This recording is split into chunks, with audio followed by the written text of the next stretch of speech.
Well, I chose to study molecular life sciences in Maastricht because I'm really interested in how the body functions, the human body.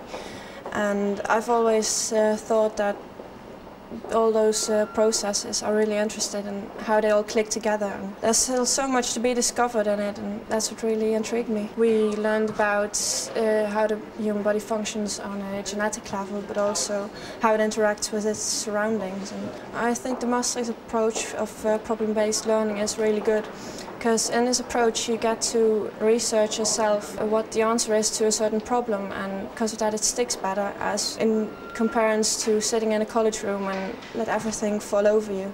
In the future I think I'll probably end up in some form of biomedical research, either here in the university where I can do research, or I could go and work in a hospital and do some behind-the-scenes research there. I could also end up in a company to discover a new medicine or some kind of intelligent food, because there are a lot of options for me in, for instance, America, where the biomedical research is really big.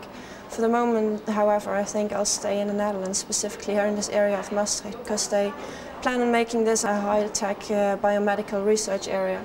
So I think the prospects will be really good for me here.